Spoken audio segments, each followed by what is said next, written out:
Hello, football fans. I'm Tony Shabo, here with Ian Matt, and welcome to Fantasy Showdown, where we will discuss player news, who to start along with who to sit, and some players that you might want to look out for on your waiver list. Now, on to some player news. Ravens safety Earl Thomas dealt a hit to Mason Rudolph, which left him knocked out cold. Rudolph is in concussion protocol and will likely miss this week. Thomas will likely not get suspended, but he is more than likely to be fined for the hit. In other news, Washington Redskins head coach Jay Gruden has been let go by the organization after a pitiful 0-5 start to the season. I think that's a pretty wise decision by Washington because they don't have that bad of a team. They're pretty good. I just don't see a reason why they should be 0-5, and I think it should be the head coach to blame because they have a good receiving core and a good quarterback in Case Keenum. Yeah, I think you're right about that. They do got good players, well-rounded organization. It's just, I think it was part of their coaching. Yeah. That is the reason they're 0-5 to start the season off. A player that you should look to start this week is Buccaneers receiver Chris Godwin, who has been having some spectacular games these past couple weeks. Last week, he caught for 2 touchdowns, and it is showing that Godwin might be the top guy in Tampa Bay. I think there's a lot of people in Tampa Bay that could be a potential top guy, as you want to say. But he's done pretty good past couple weeks. Yeah, I feel like he's really outshining Mike Evans right now. He's really working to get that top wide receiver 1 spot. Yeah. That's why I think he's the top guy in Tampa. Another player you should look to start is Chargers running back Melvin Gordon, who is finally back after a 4-week contract holdout. He is expected to carry most of the load for the rest of the season, and fellow running back Austin Eckler is expected to play as a slot receiver. Yeah, and I think we saw a lot of that last week, as you could have looked at the points. Eckler had a lot of points from receiving yards. He doesn't have that many rushing yards, and you saw Melvin carry the bulk of the rushing. Yeah, I think Austin's going to be more of a wideout than running back, as you want to say. Yeah. And Melvin Gordon's going to take most of the carries for the rest of the games to come. I feel like that's how it's going to be in LA. It's going to be Gordon at the running back 1, and I feel like it's going to be Eckler and Keenan Allen at the wideouts. Someone you should look to sit is Devontae Adams, who is still out with a toe injury that he had suffered in his breakout game against the Eagles. The absence of Adams should make room for Aaron Jones to have yet another breakout game.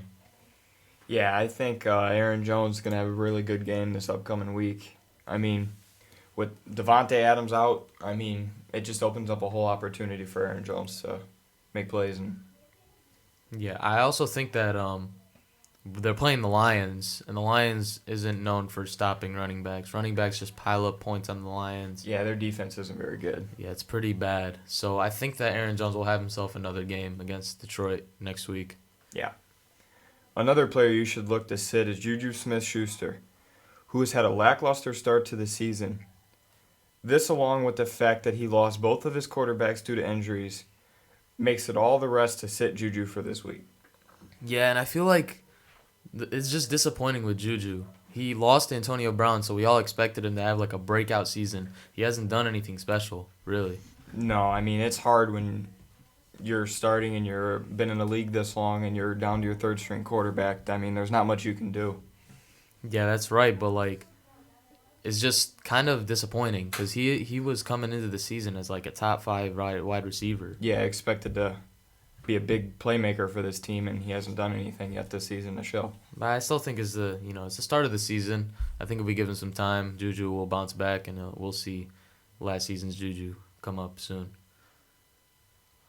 A player that you should look out for on your waivers is Texans receiver Will Fuller, who had a massive game against the Falcons just last week, recording the highest fantasy stat line of the season with 53.7 points.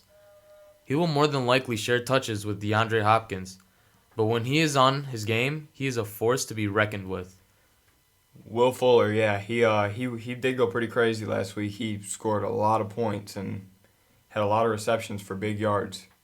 Yeah, and I think he might not have as good of a game as last week, but I feel like not from now on, he'll be sharing the bulk of the touches with DeAndre Hopkins. Yeah, they're both going to be playmakers for that team. Oh, of course, sure. Another player you should look to pick up is Rams tight end Gerald Everett, who had a great game last week, outshining fellow tight end Tyler Higbee. Except Everett to boom this week as he is looking to take the tight end 1 spot in Los Angeles. Yeah, I think that Gerald Everett has been, pretty decent. Tyler Higbee was supposed to be like somewhat of a good tight end this season, like top 10, but Everett has been, standing up, stepping up. Yeah, he's been making plays. And not to mention that he's surrounded by a bunch of great receivers. He's still putting up points regardless. He's surrounded with Gurley at the running back. He's got Cooper Kupp, Robert Woods. He's got all these top-tier receivers, and yeah, he still manages to put points up, which is something that Tyler Higbee just can't do. Yeah. Now, it's time to pick 3. A quarterback, wide receiver, and a running back. Ian and I will choose 3 players that we think will have a good performance this week, and depending on how many points they drop will determine the winner of this week's challenge. For this week, the forfeit for the loser will be to eat blazing wings from Buffalo Wild Wings. So, Ian, who are you picking up this week? My quarterback's going to be Aaron Rodgers. I think he should have a good week this week. He put up big numbers last week, and I'm excited to see what he'll do. My wide receiver, I have Julian Edelman. He put up big numbers last week as well. And my running back, I have Sony Michel. 3 strong guys right there to get me some big points. Excited to see what's going to happen. Yeah, for my pick at quarterback, I'm going to pick Lamar Jackson. Lamar Jackson, he had a disappointing week last week, but he's been putting up insane numbers, and he's also going up against the weak Bengals, and I just feel like he's going to tear up the Bengals. At the running back, I'm going to pick Christian McCaffrey, who just had an absolutely insane game against the Jaguars. He went off. Yeah, I think he might be questionable, but it's a risk that I'm willing to take because Christian McCaffrey is just destroying the league, taking the league by storm. I think he might win offensive MVP, not going to lie. Yeah, it's a tough one. So at wide receiver, I think I'm going to choose Chris Godwin. Godwin, like I said before, Godwin has just been going nuts, and I've just been enjoying every second of it because I have him on my fantasy team. He's been dropping 30, 40 each week. And I just feel like he'll put up a bunch this week. He's going to be a good player to watch out for. Yeah. So we'll see what happens this week, and the loser will have to eat the blazing wings. So from Lanphier TV, I'm Tony Shabo. And I'm Ian Matt. And we'll see you next week.